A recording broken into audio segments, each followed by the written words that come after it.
வணக்கம். JK channel மூலம் வரவேற்கிறேன். இந்த வீடியோ பார்க்குற உங்களுக்கு ஒரு பெரிய பிரச்சனையில் இருக்கிறீங்க. இந்த பிரச்சனையை பொறுத்த வரைக்குமே நீங்கள் எதிர்பார்த்திருக்கக்கூடிய ஒரு பண வரவு ரொம்ப நாளாக தடைப்பட்டு இருக்குது. அதுக்காக எவ்வளோ முயற்சி செஞ்சிட்ருக்கீங்க, யாரையோ பிடிச்சி என்னென்னவோ பண்ணலாம் ட்ரை பண்ணிட்டுருக்கீங்க. ஆனால் எதுவும் உங்களுக்கு கைக்கூடி வரல. பெரிய தடையாகவே இருக்குது. எப்போ இந்த பிரச்சனைலேருந்து எனக்கு முடிவு வரும், எப்போ நான் எதிர்பார்த்துருக்கக்கூடிய இந்த வரவு வரும்ன்ட்டு நீங்கள் எதிர்பார்த்து காத்துட்ருக்கீங்க. அதே நேரத்தில் இன்னும் சில பேர் ஒரு பெரிய கடன் பிரச்சனையில் மாட்டிக்கிட்டு இருக்கீங்க. இதனால் நீங்கள் தலைமறைவாக இருக்கீங்க. யார் கண்ணுக்கும் படாமல் நைட்டு தான் வீட்டுக்கே வரீங்க. ஃபோனை சுவிட்ச் ஆஃப் பண்ணி வச்சுருக்கீங்க. நைட்டு உங்களால் தூங்க முடியல, யார்கிட்டையும் உண்மையாக பேச முடியல, வீட்லேயும் யாரும் உங்ககிட்ட சரியாக கம்யூனிகேட் பண்ணல, உதவி செய்யறதுக்கு யாரும் இல்லை. ஒரு பெரிய பிரச்சனை நீங்கள் மாட்டிக்கொண்டு இருக்கீங்க. இந்த ரெண்டு விதமான முக்கியமான நபர்களுக்கான ஒரு முக்கியமான வீடியோ தான் இது. ஒரு மனுஷனுக்கு பிரச்சனைன்னு வருது டக்குன்னு வருது கிடையாது. இது கொஞ்சம் கொஞ்சமாக ஒரு ஸ்லோ பாய்சன் போல் கொஞ்சம் கொஞ்சமாக நம்மளை அழிக்கக்கூடியதாக இருக்கும். ஒரு மனுஷன் போயிட்டு இருக்காரு ஒரு வழியில், திடீர்னு பார்த்தீங்கன்னா ஒரு சின்ன ஒரு கல் வருது, அதாவது ஒரு பிரச்சனை வருது வச்சுங்களேன். அதை நினச்சி சின்னதாக பயப்படுறாரு. ஆஹா, என்ன இது திடீர்னு ஒரு பிரச்சனை வருதே, ஒரு சின்ன பயம்தான் இருக்கும். அந்த பயம் அப்படியே விதை போட்டு வளர்கிற மாதிரி கொஞ்சம் பயம் பெருசாகவோ இவருக்கு என்ன ஆகும்னா அடுத்தது என்னென்னு ஒரு சந்தேகமே வந்துடும். நம்ம இந்த பிரச்சனையிலேருந்து வரவே முடியாதா, அதாவது எவ்வளவோ பிரச்சனையிலேருந்து வந்திருப்பார், ஆனால் இந்த சின்ன பிரச்சனை இப்போ ஸ்டக் ஆகி நிற்பார். இந்த பயம் என்ன ஆகும் பார்த்தீங்கன்னா, இவருக்கு ஒரு சந்தேகம் உருவாயிடும். நடக்குமோ நடக்காதா, கடவுள் காப்பாற்றாரா மாட்டாரா, இந்த ஒரு சந்தேகம் வரும். இந்த சந்தேகம் வந்த உடனே ட்ராக்கே மாறிடும். இதுக்கு போயிட்டு இருந்த நல்ல வழி அவங்கள அறியாமல் ஒரு ட்ராக் மாறி போயிட்டுருப்பாங்க. அதுக்கப்புறமா வருது தான் குழப்பம் வந்துருச்சுனாவே நம்ம மனசு கலங்க ஆரம்பிச்சிடும். இது வரைக்குமே இருந்த கொஞ்சம் நஞ்ச நம்பிக்கையும் அது சாப்பிட ஆரம்பிச்சிடும். அதாவது நடக்கவே நடக்காதுன்ற முடிவு பண்ணி நல்லா தான் போயிட்டு இருந்தோம், திடீர்னு என் வாழ்க்கையில் ஒன்று ஒன்றா நடக்கிறதுலாம் ஒரே தடையாகவே இருக்கிற மாதிரி இந்த குழப்பம் நம்மளை பயம் காட்டி விட்டுரும். அடுத்து வரக்கூடிய முக்கியமான 4வது எதி தான் பதட்டம். இந்த பதட்டம் வந்துச்சுன்னா எல்லா முடிவும், நீங்கள் எடுக்கக்கூடிய அனைத்து முடிவும் தவறாகவே இருக்கும். ஏதாவது பண்ணுவீங்க, திடீர்னு சொதப்பலாயிடும், ஏதாவது ஒரு பிரச்சனை வந்துகிட்டே இருக்கும், என்ன பண்ணுறதுன்னு தெரியாது, படப்படப்பாக பண்ணுவீங்க, அவசரமாக பண்ணுவீங்க, எல்லாமே தோல்வி அடைஞ்சு கொண்டே இருக்கும். இதுக்கெல்லாம் துவக்கம் என்னன்னு பார்த்தீங்கன்னா இந்த பயம் தான். இந்த வீடியோவில் 2 விதமான மக்களை பார்க்க போகிறோம். அந்த 2 விதமான மக்களில் நீங்களும் ஒருத்தராக இருப்பீங்க. அதில் ஃபர்ஸ்ட் நம்ம பார்க்க போகிறது, நான் ஏங்கி கொண்டிருக்க விஷயம் நடக்குமா நடக்காதா, கேட்டுக்கொண்டிருக்க பணம் வருமா வராதா, வரன் அமையுமா அமையாதா, நோய் தீருமா தீராதா, கடன் பிரச்சனை விடுதலை கிடைக்குமா கிடைக்காதா, ரொம்ப நாளாக ஸ்டக் ஆகி நிற்குது, யாரும் காப்பாற்றுறதுக்கு இல்லை, இதுக்கு எப்படி ஒரு முடிவுனே தெரியல, நல்லா தான் போயிட்டு இருந்து சூப்பராக தான் இருந்தேன், இப்போ பிரச்சனையை மாட்டிகிட்டு இருக்கேன். அப்பேற்பட்டவங்களுக்கான ஒரு முக்கியமான விஷயத்தை பார்க்க போகிறோம். ஒரு பையன் காத்தாடி விட்டுட்டு இருக்கான். அந்த காத்தாடி ஒரு மைதானத்தில் ஸ்கூல் கிரவுண்டில் விட்டுட்டு இருக்கான். காத்தாடி நல்லா பறந்துட்டு இருக்கு, ஃப்ரெண்ட்ஸ்லாம் நல்லா இருக்கிறாங்க, கை தட்டுறாங்க, சூப்பராக என்ஜாய் பண்ணிட்டு இருக்காங்க. ஆனால் என்ன ஆச்சுன்னா அந்த காத்தாடி அந்த கொடி கம்பத்தில் மாட்டிக்கிச்சு. கொடி கம்பம் கிட்டத்தட்ட 60 அடி ஹைட்டு உயரத்தில் இருக்கிறதுனால அந்த காத்தாடி அங்கே மாட்டிக்கிச்சு. இந்த பையன் எவ்வளோ ட்ரை பண்ணுறான், சின்ன பையனாக இருக்கிறதுனால ஏற ட்ரை பண்ணுறான், அவனால் ஏற முடியல, வலிக்கு கீழே விழுறான். அவங்க ஃப்ரெண்ட்ஸுங்கெலாம் ட்ரை பண்ணுறாங்க, முடியல. ஃபைனலாக அவங்க ஃப்ரெண்ட்ஸுங்க சொல்கிறது என்னென்னா, ஆஹா மறந்துடு காத்தாடியை, அதுக்கப்புறமா நீ வாய்ப்பு கிடையாது, இதுக்கப்புறம் நீ ட்ரை பண்ணனா தோல்வி தான் கிடைக்கும்னு சொல்லிட்டு இருக்காங்க. அவங்களுடைய ஃப்ரெண்ட்ஸுங்க சொல்லக்கூடிய விஷயத்தை பார்த்து மனசு நொந்து போயிடுறான். அவ்வளோதான் வாழ்க்கை, அவ்வளோதான் போலக்குது, நம்ம அப்பா வாங்கி கொடுத்து இதுக்கப்புறமா கேட்டால் தரமாட்டாருன்னு முடிவு பண்ணிட்டு ரொம்ப ஃபீலிங்காகவே இருக்கான். இப்போ தான் ரொம்ப நாள் கழிச்சு அந்த காத்தாடி அவன் கையில் கிடச்சிருக்கு. ரொம்ப நாள் போராடி அவங்க அப்பா கிட்ட வாங்கியிருக்கான். ஆனால் இப்போ அந்த காத்தாடி மாட்டிக்கிச்சுட்டு ஒரு ஏக்கத்தோட காத்துட்டு இருக்கான். இந்த சூழ்நிலை ஆளுக்கு ஒரு சஜஷன் சொல்கிறாங்க, கல் தடிக்கலாமா, இப்படி பண்ணலாமா, அப்படி பண்ணலாமா, என்னென்னவோ ஆப்ஷன்ஸ் கொடுக்குறாங்க. இவனும் ஏறி பார்க்குறான், என்னென்னவோ ட்ரை பண்ணி பார்க்குறான், ஏணி போடலாமான்ட்டு ட்ரை பண்ணி பார்க்குறான், எதுவுமே அவனுக்கு சிக்க மாட்டேங்குது. ஃபைனலாக அவன் அப்படியே சோர்ந்து போயிட்டு உட்காந்துட்டு இருக்கும்போது வீட்டுக்கு வரான். வீட்டுக்கு வரும்போது அவங்க அப்பா என்ன சொல்கிறாரு, என்னப்பா சோர்ந்து போகிற, என்ன விஷயம்? இல்லை டாடி, நீங்கள் கொடுத்த காத்தாடி எனக்கு மாட்டிக்கிச்சு, எப்படி எடுக்குதுன்னு தெரியலன்னு போது இவங்க அப்பா சொல்கிறாரு, நாளை காலையில் நான் அது உனக்கு எடுத்து கொடுத்துறேன், ஃப்ரீயாக நிம்மதியாக தூங்குன்றாரு. ஆனால் எனக்கு நிம்மதியே இல்லை. அப்பா சொன்னது எப்படி நம்புறதுன்னு குழப்பத்தோடவே தான் இருக்கா. அது ஒரு எப்படி எடுக்க முடியும்? நாங்களாம் எவ்வளோ ட்ரை பண்ணி பார்த்துட்டோம், ஏணிலாம் போட்டு பார்த்துட்டோம், 60 அடி உயரத்துக்கு ஏணி கிடையாது, அப்பா மேலே ஏறுவாரோ, ஒருவேளை அப்பா வெயிட் ஆகுறாரு, அந்த கம்பியை சின்னதாக இருக்குது, வளைஞ்சிருமோ, இது போல் யோசிச்சிட்டே இருக்கிறான். நைட் ஃபுல்லாக யோசிச்சிட்டே இருக்கிறான். காலையில் 6 மணி ஆகுது, அப்பாவை கூப்பிட்டு போகிறான். அப்பா என்ன பண்ணுவார் யோசிச்சுட்டு இருக்கான். இப்படி ஒரு வழியில் பண்ணுவார், அப்படி ஒரு வழியில் வெயிட் பண்ணிகிட்டே இருக்கிறான். ஆனால் அவங்க அப்பா ஒன்றும் பண்ணலை. ஒரு ஸ்பேனர் எடுத்தார், அந்த கொடி கம்பத்து கீழே இருக்கக்கூடிய 4 நட்டு இருந்துச்சு, நட்டை கழட்டினார், அந்த கொடி கம்பத்தை அப்படியே சாய்ச்சார்.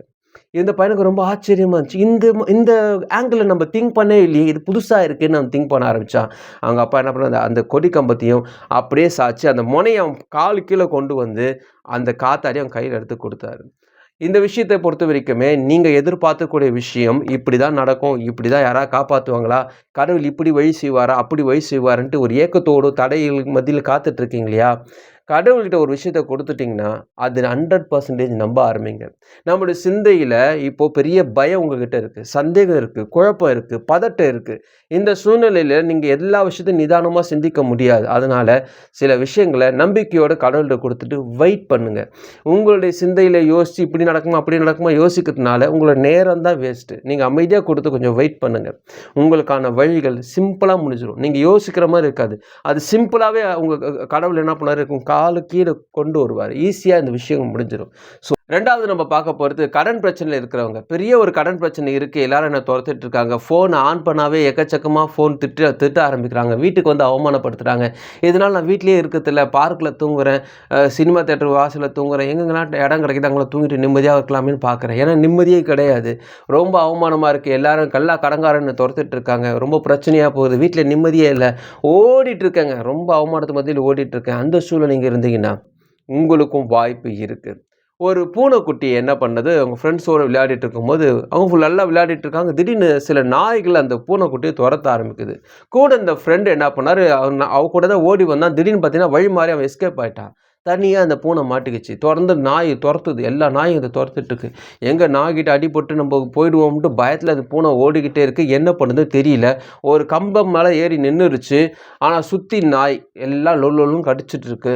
என்ன பண்ணுது தெரியல. இறங்குனா நாய் நம்மள சாப்பிட்டுரும். நாய் ஏதாவது அடிபட்டுரும். நம்மள அடிச்சிரும். ஏதாவது பண்ணும். அதனால பயத்தோட நடுங்கிட்டு புடிச்சிட்டு இருக்கு. இந்த ஓடுன ஃப்ரெண்ட் என்ன பண்றாரு, அவங்க அம்மாட்ட சொல்றாரு. அவங்க அம்மா பூனை வருது. இந்த கம்பத்துல இருக்கிற பூனைக்கு அம்மாவ பார்த்துருச்சு. ஆனா இதுக்கு ஒரு டவுட்டு.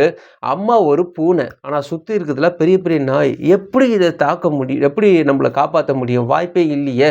4 நாய் நம்மள சுத்திட்டு இருக்கு. அம்மாவால சமாளிக்க முடியுமா? வாய்ப்பே கிடையாது. என்ன நடக்க போகுது தெரியல. என் வாழ்க்கை முடிஞ்சிச்சுன்னு பயத்தோட இருக்கு.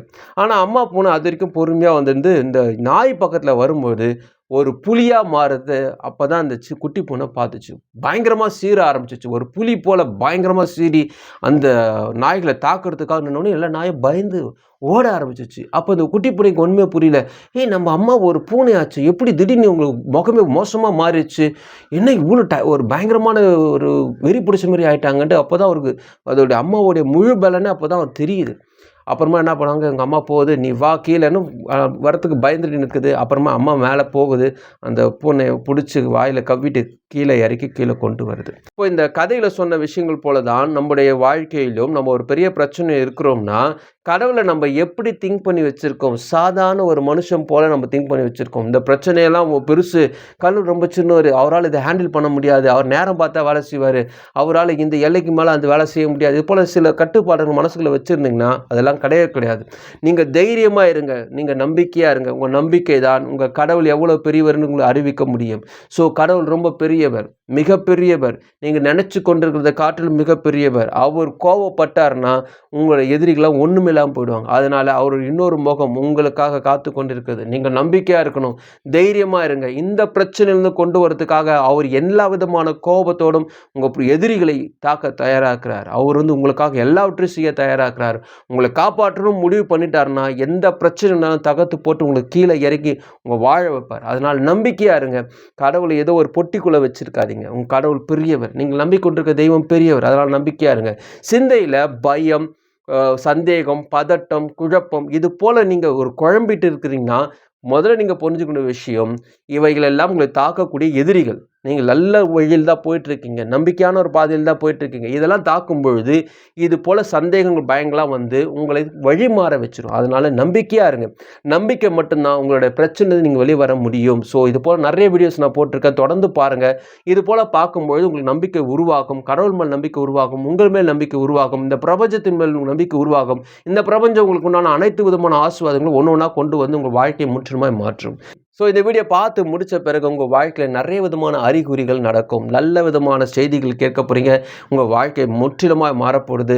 உங்க வாழ்க்கை நன்மையை நோக்கி போக போகுது. நீங்க எதிர்பார்த்துக்கூடிய அனைத்து விதமான பண வரவுகளும், ஆசீர்வாதங்களும் ஒண்ணு ஒண்ணா வந்து உங்ககிட்ட நிற்க போகுதுங்க. இந்த வீடியோ உங்களுக்கு பிடிச்சமான நினைக்கிறேன். உங்க ஃப்ரெண்ட்ஸுக்கு ஷேர் பண்ணுங்க. உங்களுக்கு பிடிச்சமா மறுபடியும் பார்க்கலாம். வணக்கம்.